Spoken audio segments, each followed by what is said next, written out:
welcome, gather all around. We're gonna do another episode of the BoomBastiCAST with me, Matt Fisher. And me, Alex Hawk. Alexander Hawk. Today's episode, we're gonna be talking about a very fine actor who's no longer with us today. This will be top 10 AD Leslie Neilson. Leslie Neilson, one of the funniest and most talented actors that have ever been. And with a man known so much for parody, we were going to talk a little bit about the art of parody, opening up today's big theme discussion. And I think a good way to start that off is talking about, unfortunately, a great place that was the king of parody that has unfortunately been, no longer with us, which is Mad Magazine. Mad Magazine, yes. Yeah. Yes, I guess Mad Magazine announced recently they were closing their doors after, 50 years? Long time. Yeah. They're going for a long time. The magazine itself, there was a TV show, that it had. Yeah. It's unfortunate to see, these things going down, I don't know if it's things don't like being poked fun at or what it is, that maybe people just aren't getting into it anymore, you know what I mean? But parody is an important thing, it's usually used to talk about a serious situation, but in a light way, you know what I mean? It's like that Dr. Strangelove type thing where the best way to deal with a really serious subject is to pepper it with comedy, you know what I mean? So they can, take it in. It's like a spoonful of sugar with the medicine. Go down. Go down. Go down. Well, I mean, the thing is, I think one of the real sad thing about parody is the fact, especially when you see parody movies now, they don't know how to do it. And when you sit down and you look at, they pushed out all the different scary movies. They pushed out like Not Another Teen Movie and all of those, which I found one of the biggest problems with them was that they were parodying anything and everything. They were like, oh, okay, Britney Spears did this, and this poked fun of that, and this just throw that joke in the midst of everything else, but it didn't have a place in it. It didn't make sense. The thing that bugs me is that if you want to do a good parody, and I think one of the kings of that was Mel Brooks. Of course, yeah. And he was really good at that. And the fact is that he had a story. He was telling you a story, and he used parody. But when you look at what is more considered like parody movies now, like Stan Helsing and Epic Movie, it's just like pop culture references with jokes. It's like TMZ. Yeah. Generation comedy, you know what I mean? Yeah, but there was nothing that really cemented and brought you from one joke to the next. Mm-hmm. It was a very bad, loosely based, film with no real structure. But they just, whenever they could, they threw in a joke, whether it fit or not. And I think that was one of the problems why, parodies, just people start not watching them and overlook. And as Matt said, I think parodies is a very important comedy type that should be used. Like you said, makes fun of more serious and show the funny and comical side to more serious. It opens discussion. Yeah. I mean, when you can laugh at something, it's easier to talk about. Yeah. You know what I mean? That was the whole deal with that. And you have like the National Lampoon magazine as well, which I think they went out a while back. Yeah. Cracked. Remember them? Yeah. There's a couple other ones, but yeah, it's gonna be sad to see it go. You know, I remember while I was a fan of Mad TV for a little bit. I remember watching it. A lot of good comedians came from that. Yeah, it's upsetting. You know, it's unfortunate. You know, it you know brings humility. You know what I mean? But yeah, you know, good. Do you ever get into parody music like Weird Al or Oh, I Doctor love Demento? Weird Al. Honestly, the funny thing is, Yeah, I I prefer a lot of Weird Al versions of music to the original things that it's parodying. hmm. It's But funny. Weird Al is one of those things that, like, when you were younger, like, if people asked you, you know, like who your favorite bands were and stuff, like, you don't bring up Weird Al because you would appear a little soft. You know what I mean? yeah. Like, I remember Weird Al always had that weird, like, that little stigma about it. You know what I mean? Where people don't really consider it real music because parody. You know what I mean? But it's just as good Eh, and wittier. It's got to be. People don't understand that you need to be witty and smart to be able to yeah. make good parody. Well, I mean, the perfect example is I remember being in school and I forget how old I was, but Almost Paradise came out, Yeah, and Bad Hair Day. I thought that was by far the coolest song ever. And I mean, you sit down and you look at all the different songs that he did. Yeah, you got Almost Paradise. You got Beat It. I mean, Eat It. Eat it. Yeah, Yeah, his version, Eat It. You got Fat yeah. instead of Bad. Um, and of course, I the more recent one that has come out, and that has been a few years now, is White and Nerdy. I Mm. love that song. Hilarious. Um, but yeah, I mean, big fan of Weird Al, and I think that I think it's a shame that a lot of like Mad magazine is going out, and I think that definitely parody is it's a thing that we should definitely use and strive for, but unfortunately, and the thing is that parody is one of those uh, type of comedies that you can very easily do wrong. Like we were talking about the other versions that have come out, which I would say I would probably blame for a fact that a lot of people don't follow parodies or don't consider parodies an art form or a good comedy structure because they sit down. I mean, I talk to kids nowadays, and I'm like, "Oh, name a parody movie," and they're like, "Oh yeah, there was like, you know, Spanish movie and an epic movie, and those things were awful. Shitty They movie. were shitty movies." I mean, and I'm like, "Yeah, but what about, let's say, Blazing Saddles Right.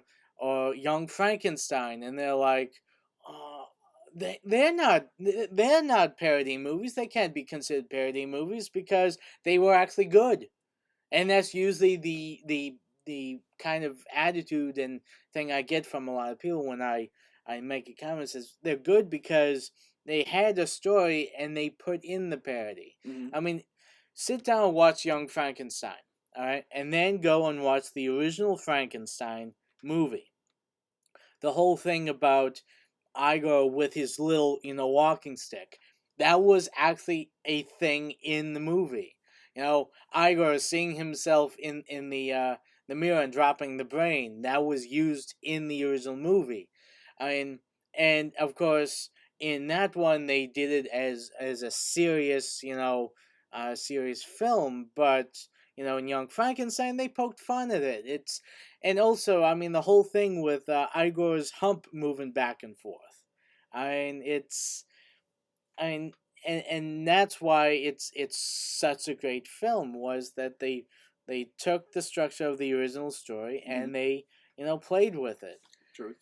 And like I said, I mean, if you can't make like a full feature film structure plot wise and then put parody in it, then do like what Mad TV did, which is a lot of sketches, which is another legit form of doing parody. And oh, there's like I think it's College Humor now. I Yeah, think the is like, website, yeah, the which Onion, the still yeah, I mean those are like the only ones. I mean they do small little sketches and all they do is Funny or parodies. Die. Yeah, Funny or Die is another perfect example. And the thing is that parodies, I think, should be either small sketches or should be, if you want to do a feature length, take a structure. I mean, even look at Airplane. That entire movie was based on an old, airplane disaster movie. Mm-hmm. That entire plot, Yeah. and they made fun of it, and they made fun of other disaster movies by, but they had that plot that went from point A to point B to point C and point D, and all that made that's why that movie is a great film, because they had structure. And if you want to do a parody feature film, you got to have that. You can't just be like, oh, this throw these people together, and well, this came out yesterday, this poke fun of that, it has absolutely nothing to do with what we're doing, but let's throw it in there because it's pop culture and the kids will actually get it. And I mean that's why I think for the most part, parody has been kind of beaten down. For yeah, I mean, and it's a big shame that Mad magazine is now no longer printing, because while I have to admit I haven't read a lot of recent issues, I was a fan. What? You're not supporting. What? I do support. Well, I mean, I haven't recently. I'm sorry, that's my bad. Have you seen National Lampoon's Loaded Weapon? Oh yeah, yeah, that's a great That's one. a great one. Emilio Estevez, Samuel L. Jackson. Back Yeah. before Samuel Jackson was the cool guy, when he was like the nerd guy. Yeah. Yeah. I enjoy. But yeah, it's upsetting that parody's going Yeah. out. It's kind of a sign of the times a little bit. Yeah. Um, there'll be something that'll come back. Like you said, College Humor and The Onion and Funny or Die, they're keeping it going, you know what I mean? Yeah. To talk about Weird Al, Funny or Die did that Weird Al biopic trailer. Do you remember that? Oh, I You don't never think seen I that? Oh don't my think I've seen goodness, you that. gotta hop on that. They did a fake movie trailer for a fake movie that Yeah. was a biopic about Weird Al. And the dude from Yeah. like Jesse Pinkman from Breaking Bad, Yeah. I think played like Weird Al. And yeah, they had like a bunch of big name cameos in it and stuff, and it was like dramatized and stuff. So like, it looks like they were trying to do like a serious take on like the Weird Al story, which would have been cool. That trailer is like really fun. Um, so like, there are certain people that are still keeping it Yeah. going. You know what I mean? Well, it's funny going with Matt said funny fake trailer parody. There was one, I don't know if it's still on YouTube, where someone did a fake trailer for the Oregon Trail Mm-hmm. movie, which is based on the Oregon Trail video game, well, computer game at that time. Yeah, PC. Yeah, back in the 80s. Now, being a kid in the born in the 80s, Mm-hmm.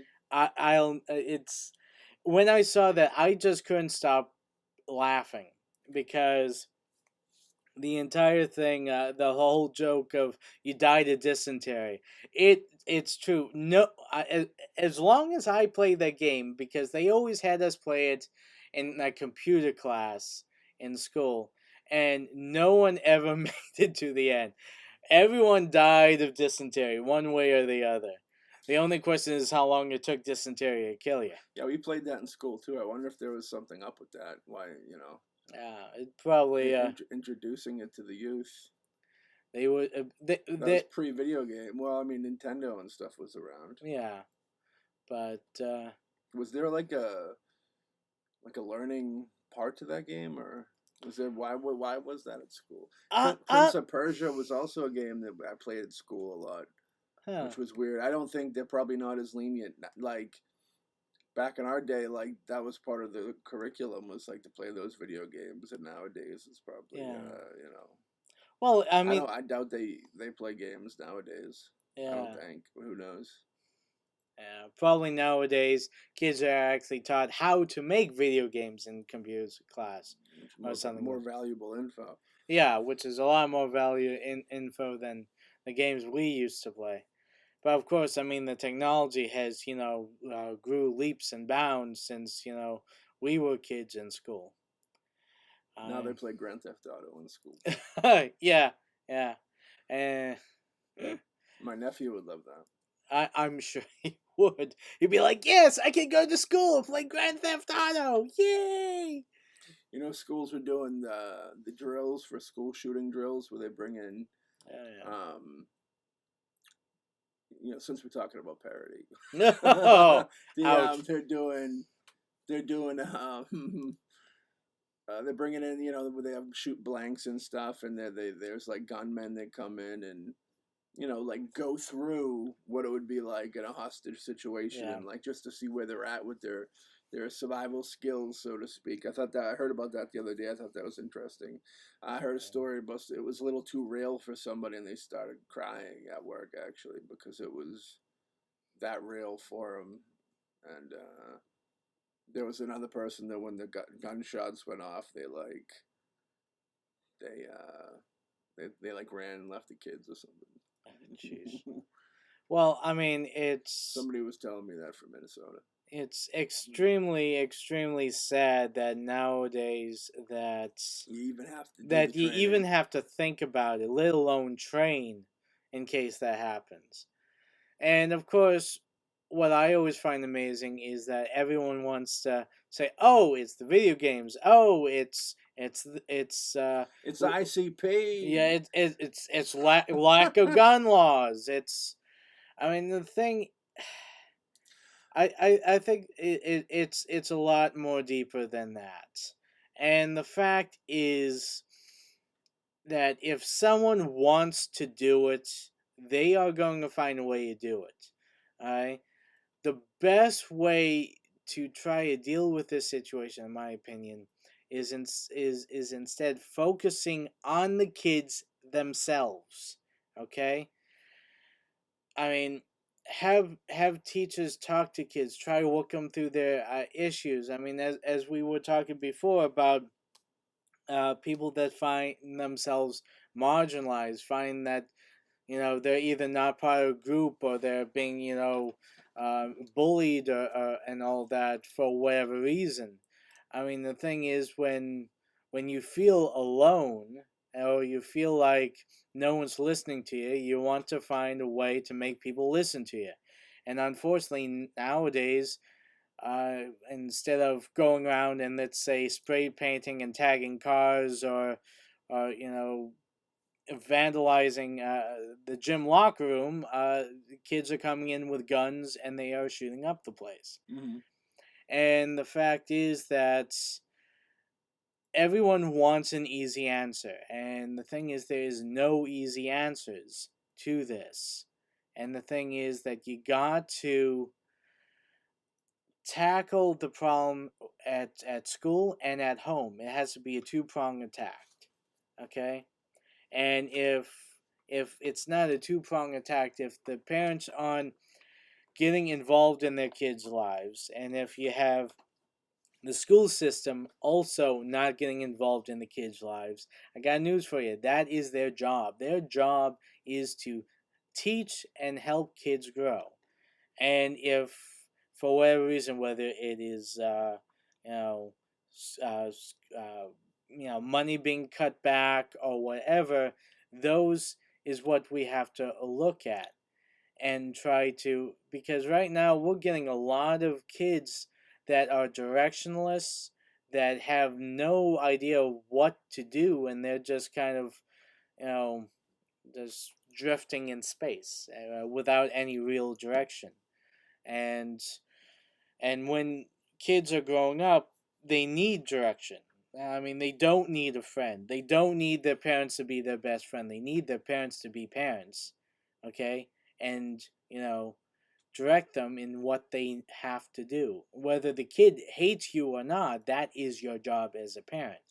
And it's as your job as, you know, um, school officials, teachers, principals, and all that to also, if it's lacking at home, it's your job to pick up the slack, and you got to try to work together. If you don't have the parents working at home and you don't have the school working there, then the kids are going to fall in the cracks, and they're going to find themselves alone, bullied, and they're looking for a way to make themselves seen, make themselves heard.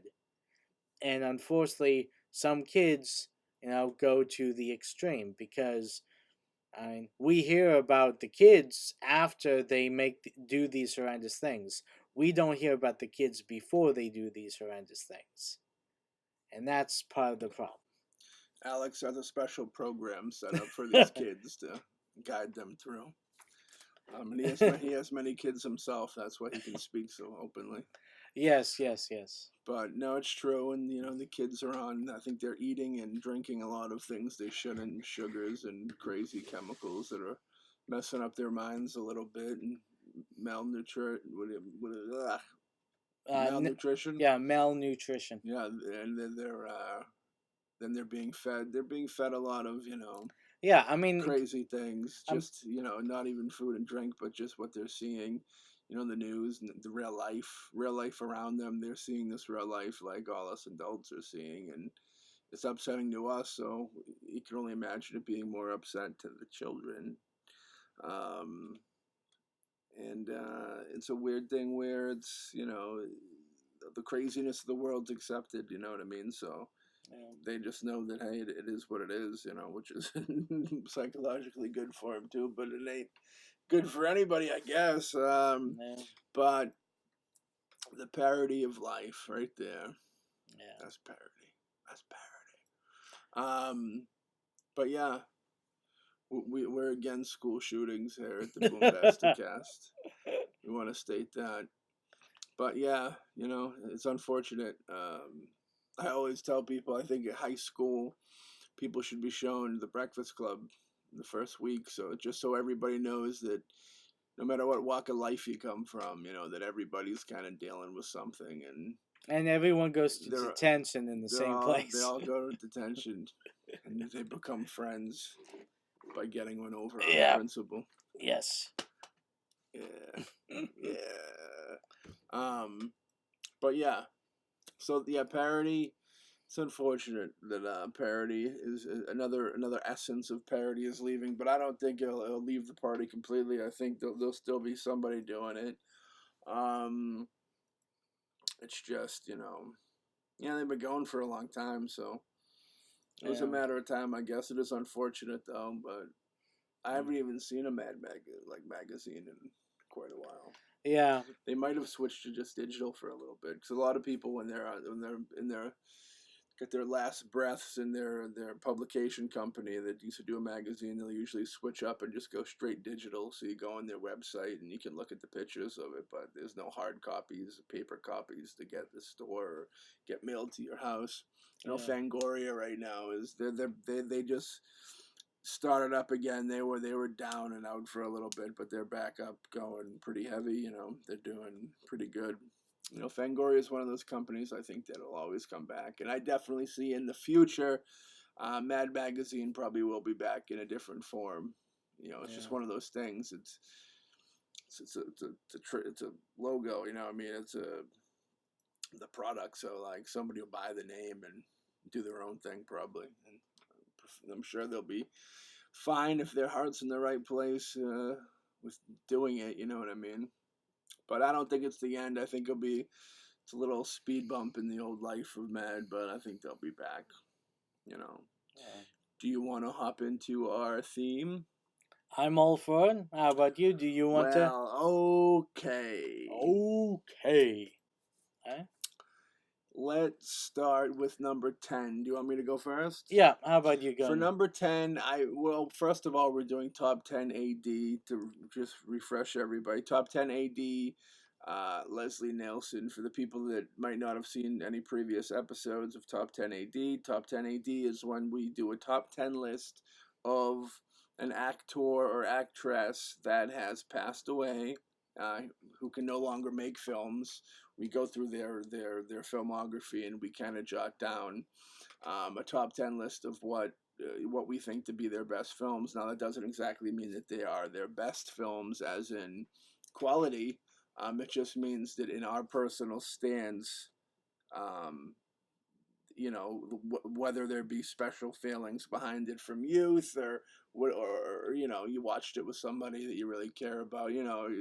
It could be any reason, but this is we each compiled our own list of 10 films, and the guy for this episode is Leslie Neilson, a gentleman that actually had the privilege and honor of meeting Alexander Hawk before he passed.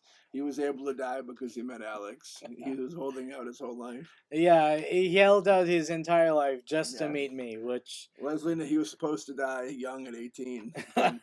When he realized he would meet Alexander Hawk 60 years later, he said, I got to stick around for this. Yeah.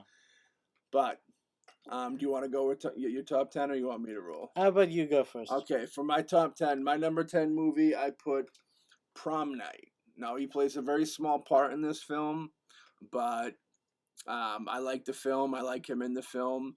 Great soundtrack to the film. So I definitely wanted to make mention. I get a few horror crossovers on my list because I'm a horror fan, like I said. It's personal choice, children. Okay. All right. So, Alexander, number 10. Number 10. For you, for the champion. Okay. Number 10 for me. Yes. Is actually Spy Hard. Have you seen Prom Night? Actually, no. Okay. I haven't seen Prom Night, but I'll have to check it out. It's a good flick. He's only in it for a little bit, but it's a fun horror movie. Spy Hard. Yeah. Good film. I like it. Spy Hard is a lot of fun.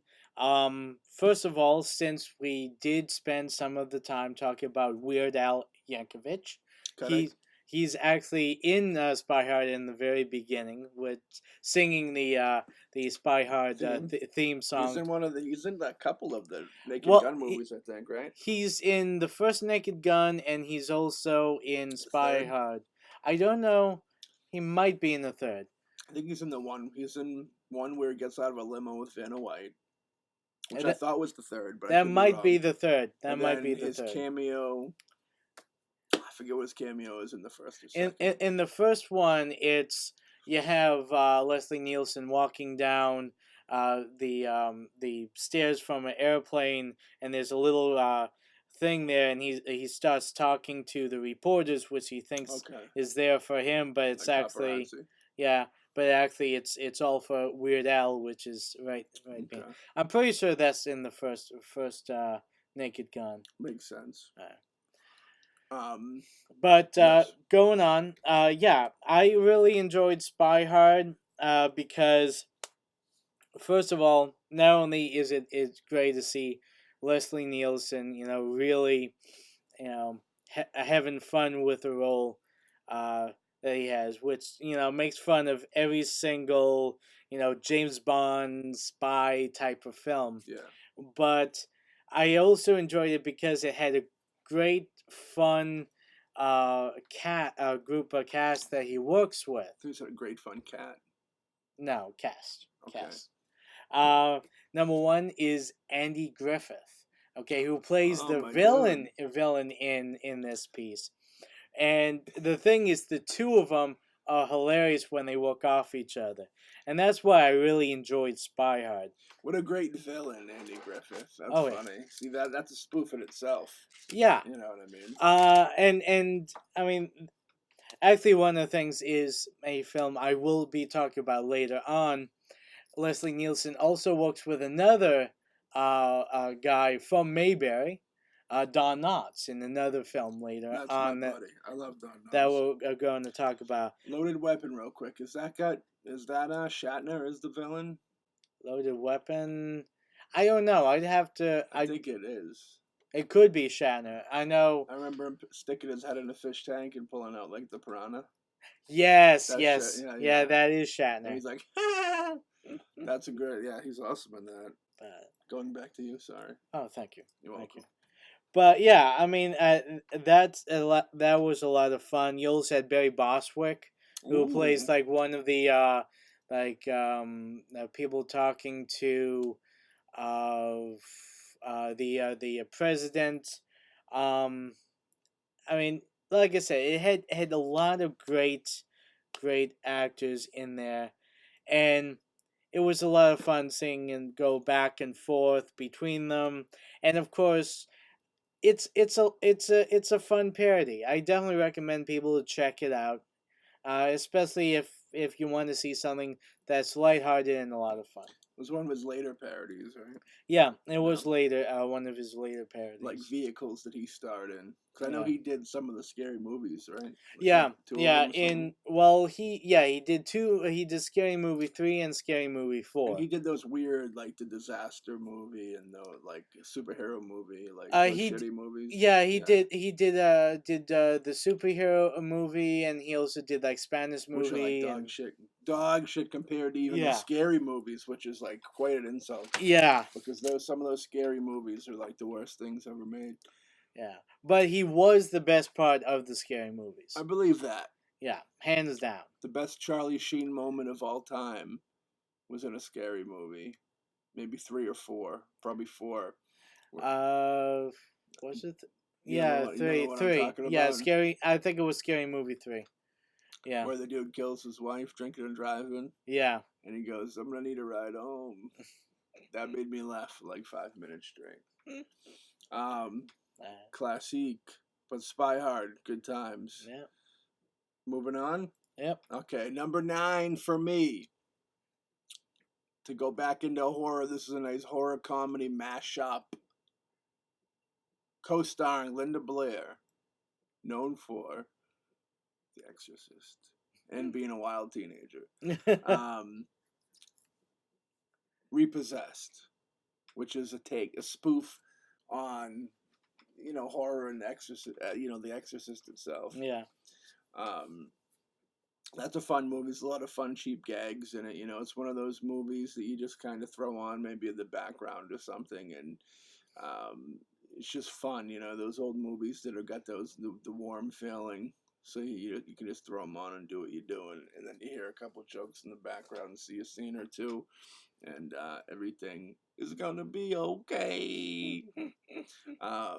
But yeah, what do you have for number 9? Oh, number 9. Number 9. Number 9. I got Wrongfully Accused. Oh. Now, Wrongfully Accused is Fugitive spoof, right? Yeah, it's the fugitive spoof. It was a lot of fun. What made it was, of course, I mean, Leslie Nielsen, but also Richard Crenna. He played the Tommy Lee Jones character.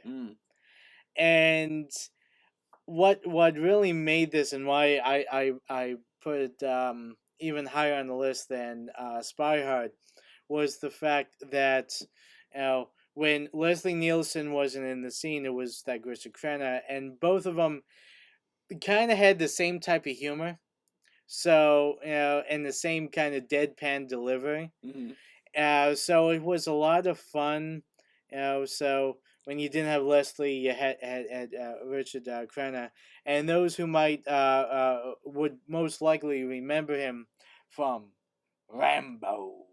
Rambo 1, The boss, 2, right? and 3. Yeah. The sergeant. The sergeant that comes down. The ending, the original ending to that. Yeah, the original ending to Rambo was Rambo actually had Krenna's character kill him. Well, didn't he kill himself? No, well, from my memory and what I read was that it was kind of like Krenna had like a gun out or a knife out. Or like makes him kill himself. Yeah, kind of thing where and the thing was that Well, that was the original because Rambo was first based on a book, Mm-hmm. and that's how the book ended, I believe. Yeah. And I think Stallone, as he got closer, decided to change it because he didn't want those returning from like war To to kill think himself. that the Yeah. only way out is to kill Because it's a pretty themselves. dark movie. Like if you watch it, Yeah. he plays that character very dark. Yeah. You know, did you see the new trailer for the new movie? Yep, I've seen the Well, I trailer didn't for see the the new trailer movie. yet. What'd you think? I thought it was okay. I mean, the thing, what I think is even funnier is the story behind him doing the last Rambo movie. Which is? From what I heard, of course, I could be wrong, but from what I heard was that Sylvester Stallone wanted to do a western, and he, of course, pitched to different, production companies, and no one wanted to, put money in a unknown western, even though it's starring Sylvester Stallone. Mm. So he decided to pretty much take his Western idea and make it the last Rambo movie. And they're like, "What? You're throwing Rambo's name in it? Rambo's in it? Fine, sure." Yeah, So I can see that. that's the thing I always find amazing is that everyone complains about not enough original content out there, which I totally agree, and I think that there should be more original content put out there. But when it comes down to especially these big production companies, they don't want to take a risk. They don't want to take a risk on Sylvester Stallone Western, which I have to admit I would have loved to see, but like John Rambo in the West, okay, we'll get behind that because it I has the name recognition. well, hopefully it's just not the change of a name. You know, story wise. You know what I Well, mean? I mean, looking at the trailer, it does look like. I gotta watch the trailer. That's the Yeah. thing. It does look like what? Well, it looks like Rambo taking down the cartel. Yeah, because I thought that was the whole deal. Yeah, It was a it's Mexican in it, cartel, right? it's in the West. I think it could be New Mexico or Texas. I don't know which one. He has a ranch now, and and it looks like a cartel. Kidnaps or attacks a girl that he cares about, and he takes them all out, Rambo style, which everyone loves. Yes.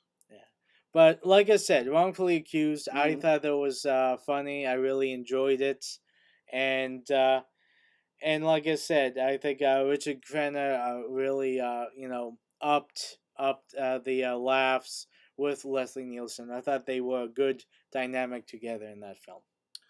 It'd be good. It's good to see him do the comedy Yeah, because he's such a serious actor. yeah. This is a funny thing. A lot of people don't seem to realize that Leslie Nielsen was a serious actor years and years before he did Airplane or any of the parody movies which he's most known for. Like the Poseidon Adventure. I mean, he only had a very small role in that, Hmm. but that's another serious role where he plays the ship captain who tells the lawyer for the people who own the ship, saying we shouldn't be going here because there's a big storm coming. And says, no, this ship can handle it. And he's like, okay. And of course, shit happens. Hence the name, the Poseidon Adventure. Like Forrest Gump. Yep, like Forrest Gump. Sometimes.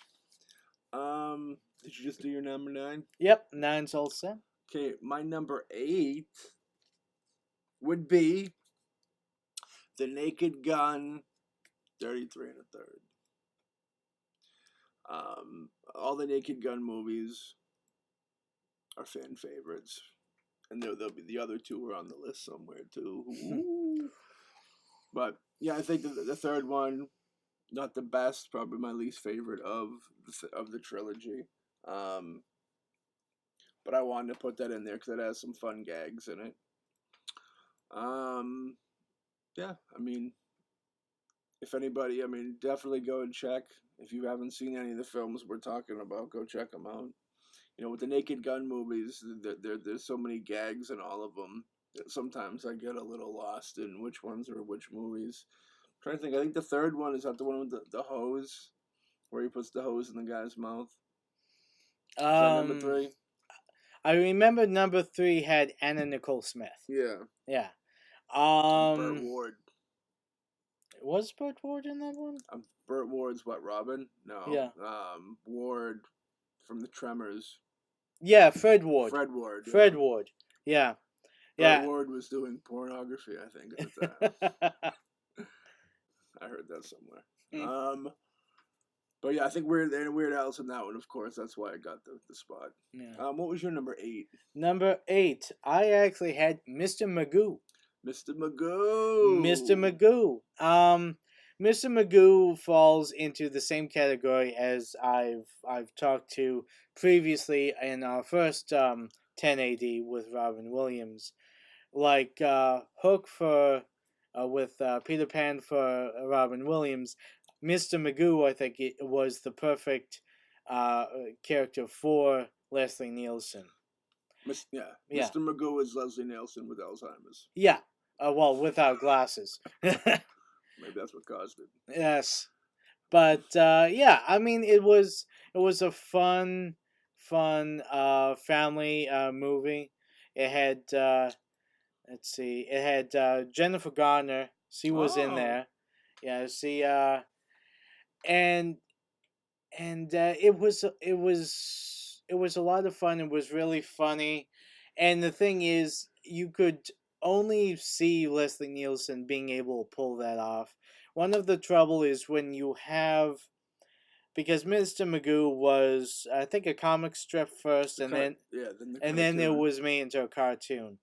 Now, the problem when you have a comic strip or a cartoon and you make it into a live action full feature film, a lot of times the jokes don't, it doesn't keep you interested for a full feature. Enthralled. Yeah, I mean, it's like what we were talking about with parodies that, they're great for, sketches and small little things, but if you are doing a full feature, you need to have a kind of structure to put the jokes on. Yeah. And with the Mr. Magoo, well, the film had its problems.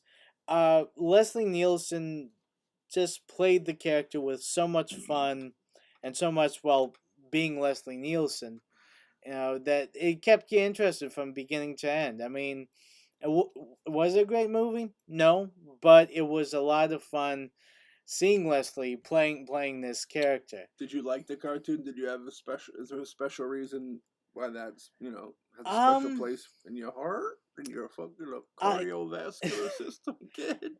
I liked Mr. Magoo. I do have to admit that I wasn't a huge fan of Mr. Magoo as a cartoon. No? Okay. But the fact that they had Leslie Nielsen playing that character, that's what brought me back to rewatch the cartoons. And I have to admit, after watching the cartoons, after watching the live action film, I actually do appreciate them, and I do like them. Who would win a fight, Mr. Magoo or Sergeant Bilko, Steve Martin, versus Mr. Magoo, Leslie Nielsen? Well, I think I'd have to give it to Sergeant Bilko. Really? Think. Yeah, I think what about some Danny DeVito Renaissance man? Well, I mean, Danny DeVito, man. I mean, you can't beat Danny DeVito. He's the man. Joe Pesci and the Super. These are all same caliber films. I gotta get myself a copy of the Super. I haven't seen that in years. I have a broken VHS of the Super. It's a fun movie. There's a couple fun moments in it. Yeah. Pesci is a weird guy where he kind of does that one thing, but it's fun. Yeah. He's returning with The Irishman, though. Yeah, I can't wait to see that. It's gonna be in theaters first, I heard. Is it? Because I heard that they're doing theaters and then they go to Netflix. Because I heard they were just going straight to Netflix. I think theaters. I'm pretty sure they're going. There's that, and there's like 2 other movies at Netflix originals that are going to theaters first. But yeah, I'm very, very anticipated. And the Joker movie looks great too. Oh yeah. The last trailer dropped recently. Mm-hmm. I can't wait to see that. That Yeah. looks like it's going to be a lot of fun. We'll have to go see a movie. Definitely. And then we'll have to talk about it right here Well, for you. future episode. Now you're all involved. Was it number 7? Yeah, number 7. Number 7, I have a movie that's terrible, but has a special place in my heart, and that would be a movie called Surf Ninjas. Okay. Oh man, I forgot about I Surf think if you Ninjas. take all the drugs in the 90s, you turn into a surf ninja. That movie's like, I don't know what drug influenced that movie, but a very energetic one. Leslie Nielsen plays the bad guy, which, if I remember correctly, has like a mask over half of his face or something, like a Phantom of the Opera type metallic setup. He's like half robot from the future or something. You got you got the dude from Turtles 2, Ernie Reyes Jr. You know, he's a familiar face from that 6 months. He did a lot of work in that 6 months, and then I think he said adios amigo. But yeah, he's also the dude from, I think, Ninja Turtles 2. I said, Yeah. who comes down and helps them save the day at the beginning, and then becomes one of their Little add-on group. pals. Yeah. Yeah. Rob Schneider is also in there, rounding off the amazing cast. That's a movie that Leslie Nielsen probably had to take a deep breath after the first day and say, Oh "All boy. right, Leslie, we'll get through this. We'll get through this, okay?" I think I hit Rob Schneider up on Twitter one day trying to get stories. When we first realized we were gonna do an episode on Leslie Nielsen that night, I hit him up on Twitter. I said, "You got any good stories about Surf Ninjas?" And he was very quick to not respond, and that was that. But yeah, Surf Ninjas is a fun film. Yeah, if you're in a partying mood and you're getting wild, I'd say get wild and throw on Surf Ninjas and have fun. You know, not to be confused with Surf Nazis Must Die, the Troma movie. 2 different movies. But that was my number 7. Was it? Yes. Yeah. So how about you? What was your number 7? My number 7 actually was The Reluctant Astronaut. Ah, very nice. Now that is the one that I alluded to earlier with another Mayberry resident. Oh, with Don Knotts. And yeah, it's funny because, first of all, Leslie Nielsen does not play a funny character in this movie. It is purely a Don Knotts vehicle. And Leslie Nielsen was pretty much the straight man in the film, which I thought was a good thing. I mean, first of all, it was way before Airplane, and Leslie Nielsen was only known for doing, um, serious characters. But it was a lot of fun because you're sitting down, and anyone who's seen the Don Knotts film knows that he's really, always spazzing out and always a very over the top with his expressions, and you need someone who's kind of the opposite to play off of. Yeah. And Leslie Nielsen was a great, like I said, straight man for that film. And it was funny because there's a scene where you have Don Knotts, who's now up in space, and he's trying to figure out how to maneuver, and he has peanut butter going all over the place, and he calls down to Leslie Nielsen and he asks him, so how do I go to the bathroom? And Leslie Nielsen puts on the Leslie Nielsen smile that we all have grown to love. Yeah. And he says, well, and you don't hear what he actually tells him. You have a shot of Don Knotts on the other end. It's like, you gotta be kidding me. and that I was like, I couldn't help but die laughing because it was a great setup and then delivery.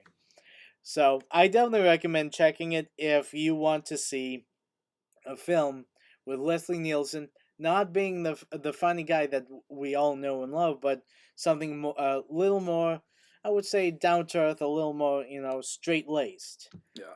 Which, because he's supposed to be the stoic, good looking, astronaut everyone looks up to. And I thought it was a really good performance and a lot of fun to watch. I remember we watched that recently together. Yeah. In the last month or so. Getting ready for this. Okay. Number 6. Mm-hmm. I would have to go with a film done by a gentleman that we talked about earlier. Maybe one of the kings of making parody films, Mel Brooks. Now, Mel Brooks collaborated with Leslie Nielson in the 90s on a little film called Dracula Dead and Loving It. Yeah. Which is a fun film. Not a great film, but a fun film. You have Steven Weber in there from Wings and The Shining. The made for TV. The made for TV version, the miniseries. Yeah. Who's Steven Weber's always fun. He's in a great episode of Tales from the Crypt. Yeah. I think he did a Masters of Horror episode as well.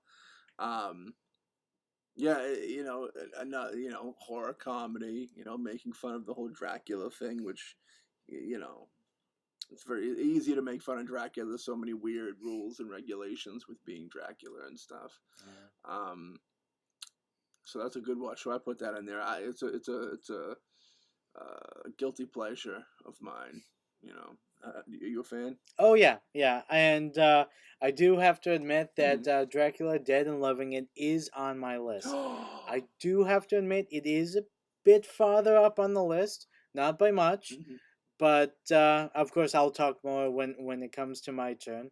But I definitely enjoyed it, and the only downside I would say is that I wish there was more Mel Gibson Leslie Nielsen collaborations, because I really liked it, and I would have liked to see another film with the two of them. Mel Gibson. No, I said Mel Brooks, right? Did I say Mel Gibson? I heard Leslie Nielsen's gonna be in the Passion of the Christ too. He's playing the devil baby grown up. Yes, I am sorry. I screwed up once again. Okay. Yeah. Of course, after this, that means that he's going to start interviewing a new co-hosts. No. To actually, We're going down in flames together. It's okay. Mel Brooks and Leslie. That would have been. Yeah. I'm trying to think, when was the last parody that Mel Brooks did? Maybe that was it. No, the producers, right? He did that? No, the producers he did way earlier than that. Okay, he wasn't involved with the remake. He didn't direct the reboot. No. The reboot with Nathan Lane and Broderick. I thought he directed that. No, I mean I'm sure that he was on as a producer. So yeah, I'm sure. But this must have been. It's either that or Robin Hood Men in Tights. Which I think was before. Was it before this? Yeah, because I think Dead and Loving It was not a success. Okay. I think Men in Tights had a little bit of success behind it. Oh yeah. I believe this was straight up failure. It was fun. It's a fun movie, but I think box office wise, I think it was a failure. And I think was this the last? It could have been the last movie that he did, but I feel like it was probably. I'll have to IMDb it. Yeah, we'll have to check. But yeah, he's a legend in his own right. Oh yeah. We up to a number? Yeah, you did 6, and now my 6. Your number 6? My number 6 is, now this is there was a play that was made into a very famous movie called Harvey, starring Jimmy Stewart. Mm-hmm. Now, in I think it was the 90s, late 90s or so, they decided to do a made-for-TV movie version of that play, and in this one it starred Harry Anderson, best known from Night Court and Cheers. Rest in peace. Rest in peace. Playing the Elwood P. Dowd character. Now, in this made-for-TV movie, Leslie Neilson played the role of Dr. Chumley. Now, Dr. Chumley is the guy who is the head of the sanitarium that Elwood P. Dowd's sister Vera tries to have him institutionalized at. And it's funny because I hadn't watched it for quite a few years, and I watched it again. And now I will say that the Jimmy Stewart one will always be an iconic and great film. I think the made-for-TV movie was a lot of fun. I don't think it's in the same caliber. It's one of the problems when you're doing the made-for-TV movie. There's obvious times where they You gotta take out all the sex and violence out of Harvey. You know. Oh what I yeah, mean? yeah, And the yeah, vulgar and the language. bestiality too. Oh yeah, there's a lot of that. Yeah, but It wasn't accepted as like it is now. but anyway, it was a fun thing. Yeah. But what makes this end up on the list with Leslie Nielsen playing this role of Dr. Chumley is that I've seen, of course, the Jimmy Stewart performance, and I've seen, let's say, about 3 different versions of the theatrical version of Harvey on stage. And I've seen those different variations of Dr. Chumley, and they always play him as kind of in the beginning as you know, kind of a normal kind of stern doctor, and then because the thing with Dr. Chumley is he's the only one other than Elwood P. Dowd that actually sees Harvey, and actually at the end talks to Elwood and finds can he become friends with Harvey? Can he kind of take Harvey away from Elwood because he sees the potential for his own, gratification with the power of Harvey, the puka. No, what does he do? He's a talking bunny, right? Well, um, first of all, he's invisible. Okay. Right. Well, yeah. Yeah, and secondly, he's a 6 foot tall bunny. There's a point where you have Elwood P. Dowd talking to Dr. Chumley, and he makes a comment about, you ever heard of the term that face could stop a clock? Mm-hmm. And he says, well, Harvey has that face. He can look at the clock, and that clock can stop, and he can take you anywhere in the world and do whatever, and then come back and look at the clock, and the time will start again, and you would have not have spent any real time. So it's kind of like he stops time. Mm-hmm. And he actually has a conversation with Dr. Chumley. Dr. Chumley says, oh, that would be nice, if he could stop a clock for me so I could go somewhere, find a woman that's not my wife to, just, hold my hand and says, poor thing, and that kind of stuff. And what was great about Leslie Nielsen's performance is that there's always there's a point where Dr. Chumley has created this drug that is supposedly, after it is injected in someone who has delusions or a fantasy lifestyle, that it takes it away. And the thing is that Vera, of course, who has find her life extremely difficult living with Elwood and also with Harvey, she thinks that the only way for things to get normal and all that is to have her brother Elwood to get injected so he becomes normal, so he no longer sees Harvey. Because Vera, definitely up to this point, never believed that Harvey existed. She just believed that this is just a figment of Elwood's psychosis. Mm-hmm. And there's a point where Vera kind of pushes Harry Anderson's Elwood, saying that I need you to take this so my daughter and my life can become normal again. And of course Elwood is a very easygoing, and he's like, I always believe that Vera should have what she wants. And there's a point where there's a close-up of Leslie Nielsen's face where Vera is pretty much begging Elwood to get rid of Harvey, and you see Leslie Nielsen's face, and he has that quick little look of like, I can get Harvey for myself.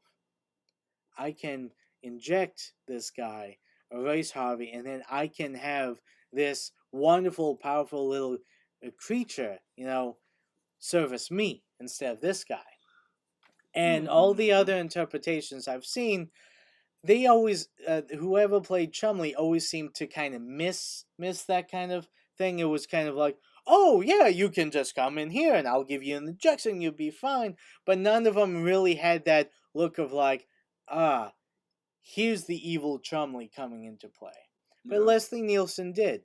And another thing I liked was the fact that he always played Professor Chumley as kind of, you know, kind of full of himself, but kind of in the fun-loving Leslie Nielsen way. Like Alex Hawk? Yeah, like me. Okay. Like me. All right. But I'm with you. So I really enjoyed that, and I really liked his performance as Dr. Chumley, and that's why I put him on the list. I'm down. I'm down with that. I can agree. Chumley. Dr. Chumley. Dr. Chumley. Number 5. Number 5. For number 5, I had a little sci-fi film called Forbidden Planet.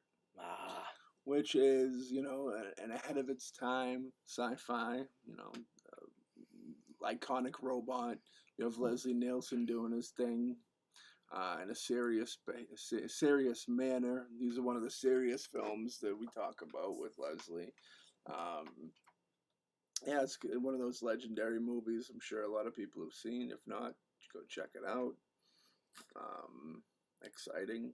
Like I said, at the time, the effects and stuff on that were pretty amazing. Pulling you in, making you go, oh shit! There's a robot that's probably one of the most famous robots around. Robbie the Robot. Yeah. So if you haven't seen it before, check it out. But it definitely takes my number 5 spot in iconicness. What'd you have for number 5? Well, number 5 for me actually is Dracula, Dead and Loving It. Interesting. Yeah, I mean, I put it a little farther up on the list. I really liked it, as we made a comment before. Mel Brooks and Leslie Nielsen, I would have loved to see do more stuff together. But I really thought Leslie Nielsen really fit well in Mel Brooks' style of parody. And Leslie Nielsen as Dracula, he had me laughing from beginning to end. And then you had Mel Brooks, of course, playing the Van Helsing character. And the two of them, I thought, were really good playing back off of each other. I mean, the entire cast in that film was a lot of fun. You had Peter MacNicol, who played the Renfield character, best known for like Ally McBeal and the Mr. Bean movie. Ghostbusters 2. And Ghostbusters 2. And also, I think, I'm not sure, it might have been one of the last movies that Harvey Korman was a part of. I think you might be right. Yeah, he played the doctor in the insane asylum, and it's, I mean, it was a lot of fun watching all of them working together, and of course with Leslie Nielsen kind of being, I would say, the new kid in the Mel Brooks universe. I just thought it was really worked, and I couldn't think of anyone else that could pull off Dracula for that kind of Mel Brooks style parody. That theme, yeah. Yeah, other than Leslie Nielsen. So that's why I put him a little bit higher on my list. Yeah, it was a perfect combo. Like you said, it was surprising that it took so long for that collaboration to kind of come up. But I guess better late than never. Yeah. And watching, you can kind of feel like we're lucky that they did it then than later, because I felt like Leslie was still kind of in it, in his, but I felt like there's a lot better Mel Brooks movies You know what I mean? Yeah. So I felt like Mel Brooks might have been a little bit on the come down a little bit, while Leslie was still, you know, still kind of doing it. It was before the scary movies and all Yeah. those other movies went in, but it was after, the success of the Naked Gun and stuff like that. And it probably only it's probably made only a couple years after the last Naked Gun movie. Yeah. But yeah, I don't know. I wonder if he was obligated during the Naked Gun time to only do Naked Gun movies. It's possible, because if you got a big franchise, big, parody franchise, you really don't want him going and making another parody movie that could be garbage and kind of ruin yours. Yeah, and the Naked Guns, that was all Zuckerbergs. It was right? all the Zucker brothers. Yeah. So, yeah, they kind of molded and created Leslie into the parody icon that he became. Well, they're like the Zucker brothers are known for they're right up there with Mel Brooks. I think they're like a newer age Mel Brooks, where they did a lot of, they're the airplane dudes as well. You know what I mean? I think Kentucky Fried Movie was them as well. I think with John Landis. I think so. So yeah, they got their hand deeply in there. That's another thing that goes back to the difference between older parodies and newer parodies. Back in the day, there was people that kind of just mainly focused on making parody movies. They didn't jump around. Yeah. Whereas nowadays, it's more, they'd like to jump around. I don't think they do jump around because they make that movie that nobody watches, and then that's kind of it. But like, there's less jumping around, more focus back in the day. You know what I mean? Is it me? Is it you, Alex? Let's see. Number 4 would be it.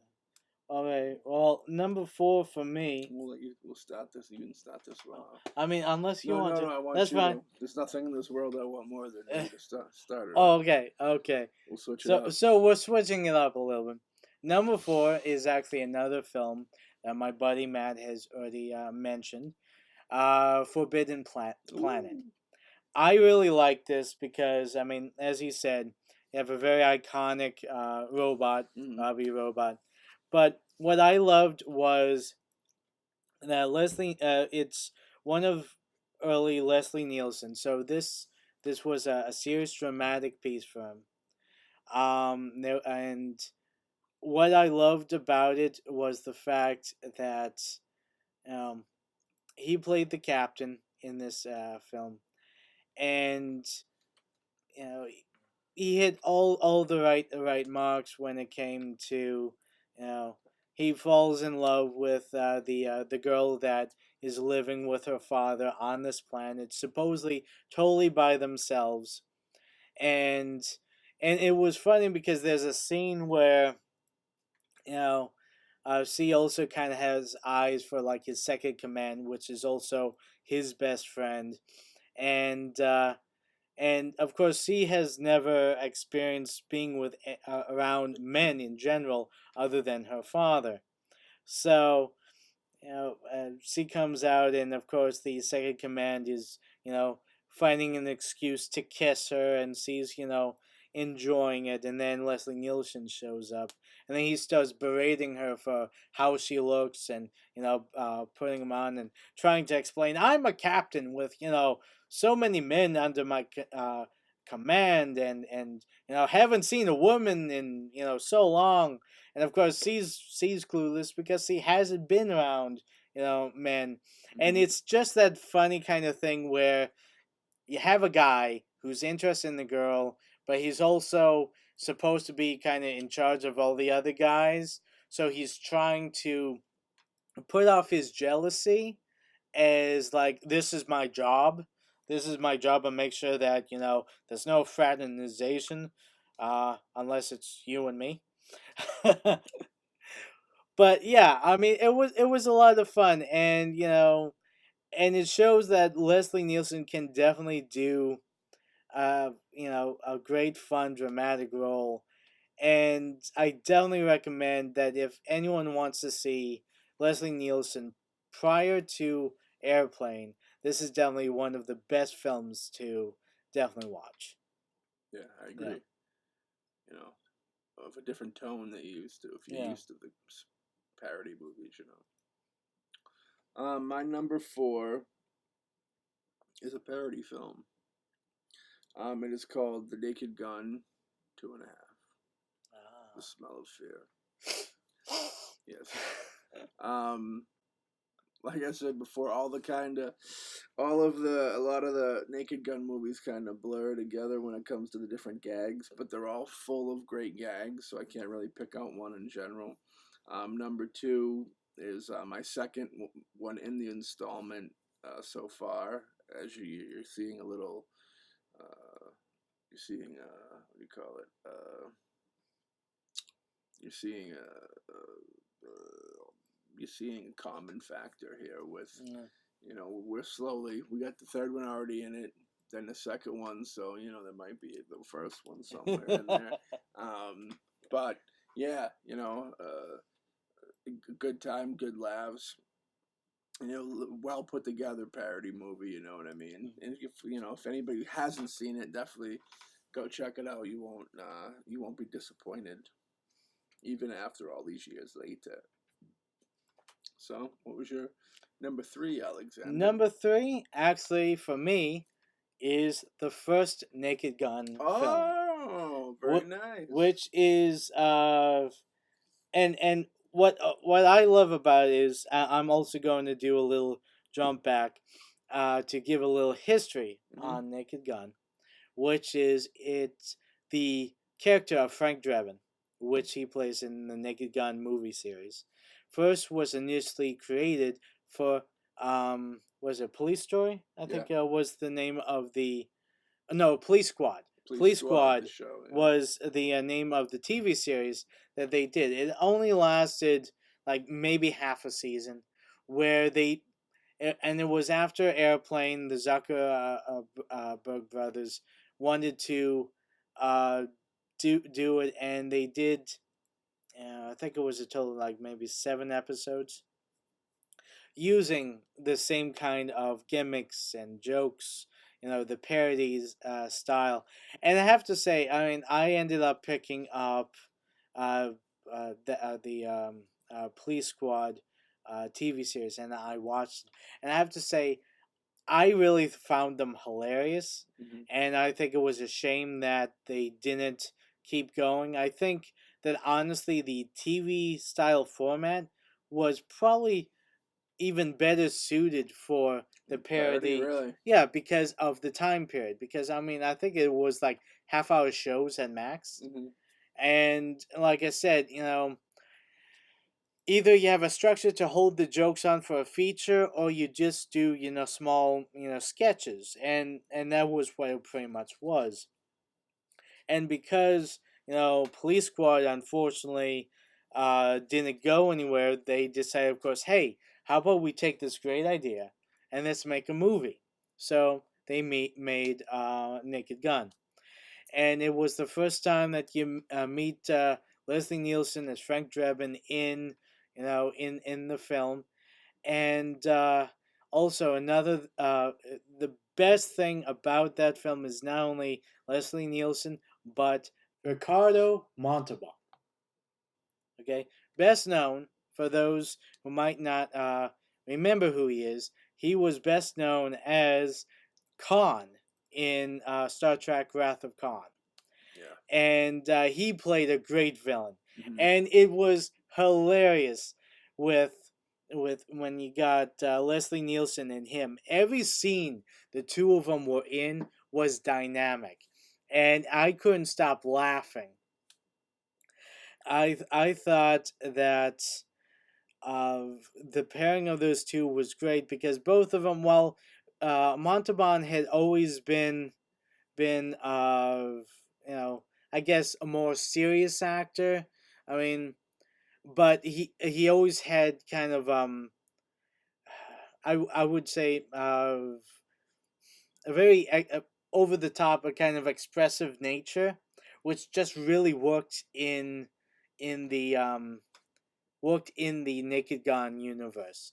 So you know, you had him, you had Leslie, and you had George Kennedy working off of Leslie. I mean, a great cast, and it was a good. I mean, there's a reason why they did at least three. They did three movies of Naked Gun because Nielsen really just brought you into this universe, and you had such a great cast working off of him that it definitely was a lot of fun. I didn't stop laughing from beginning to end of the film. I thought it was great.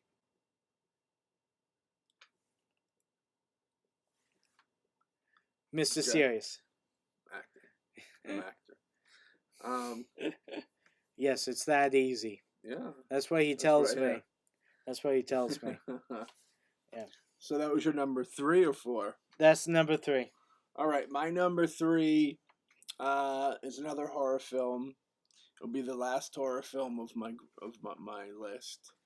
But Leslie Nielsen is, I'd say, a co-star in a segment of this anthology film, Creepshow, the George Romero Stephen King vehicle.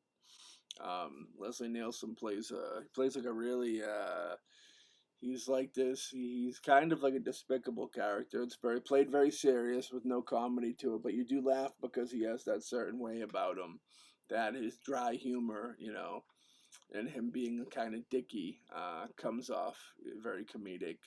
But anybody who's seen it before, he plays a guy whose girlfriend, I think, was cheating on him. Yeah.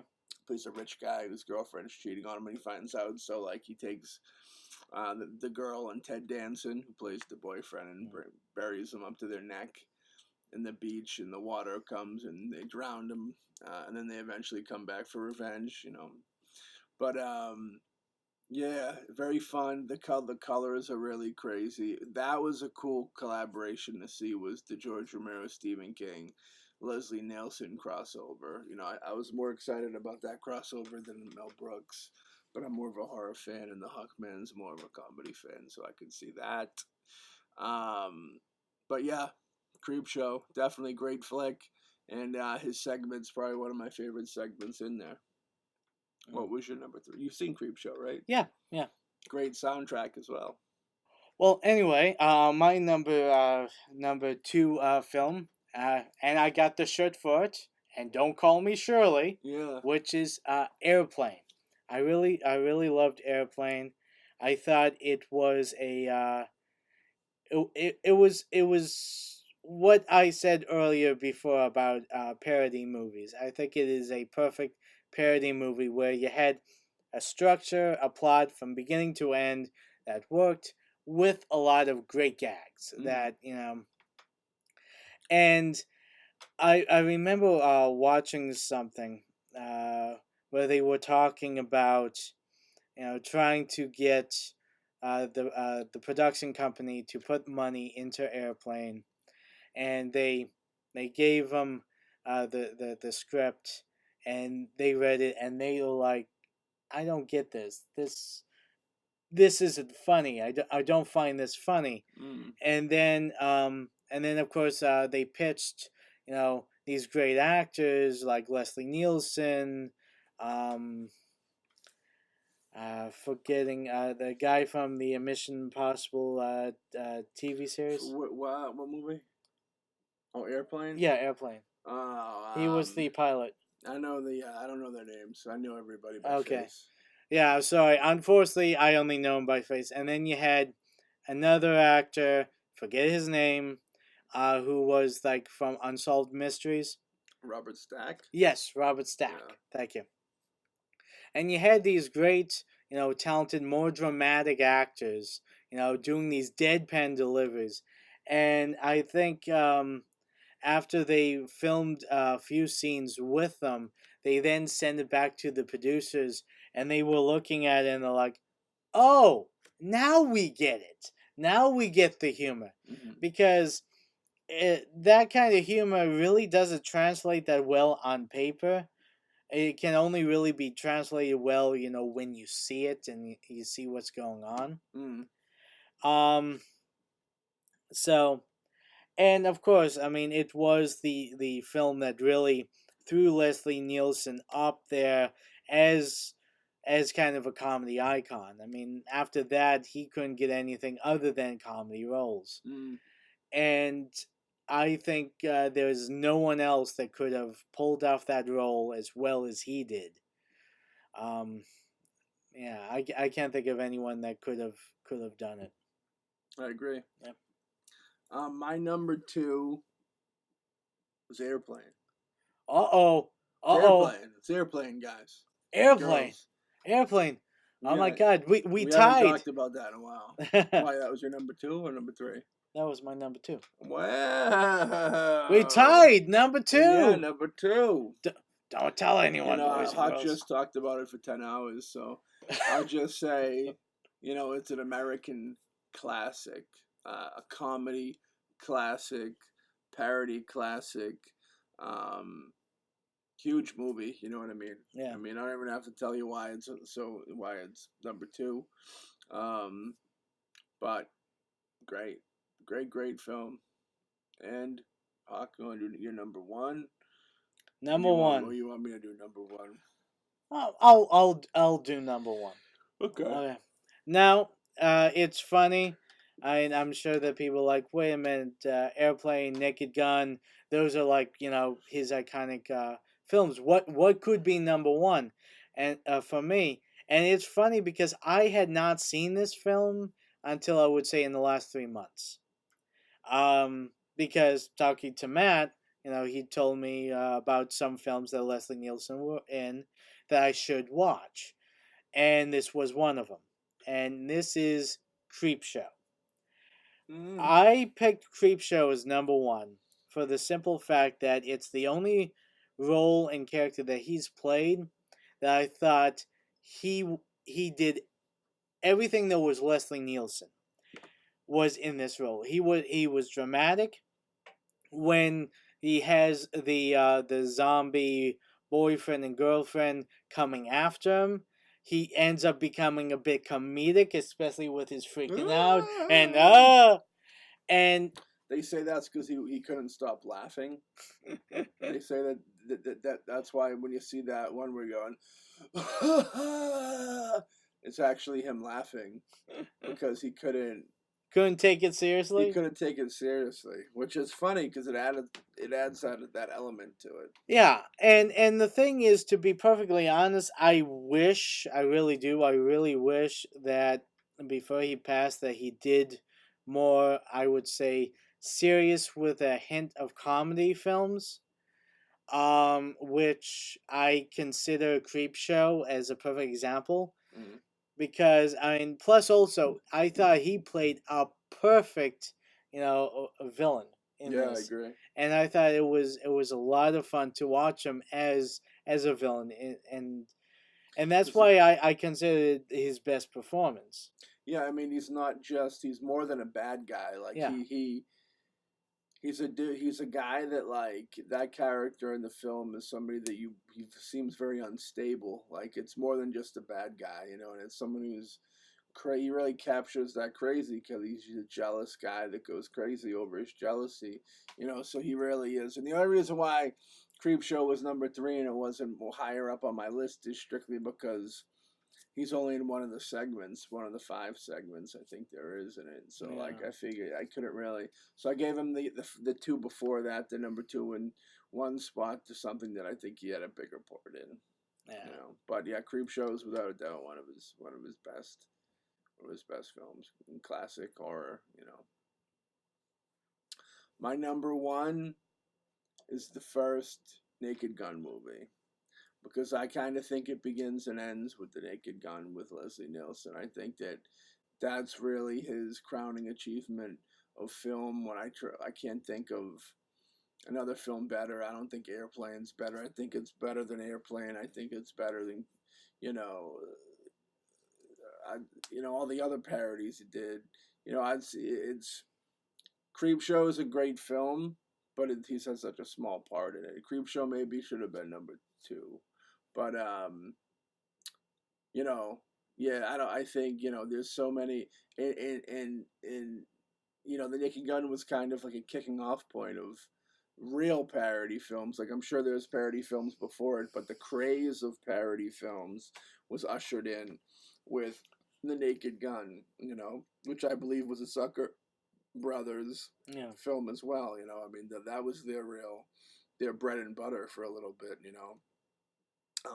But everybody here listening has probably seen The Naked Gun. If not, go check it out. But yeah, some great classic gags. You go back and look at it now; it's very politically incorrect, which is things that I always admire in films. And Him? Politically incorrect? me, I know. And yeah, so that's why I put it at number one, because I think it's kind of not just his best film for Leslie Nielsen, but maybe the best film that he was ever in, and the film that probably had the biggest impact on an audience, and his career probably too. You know what I mean? Airplane come before Naked Gun, or was it after? What?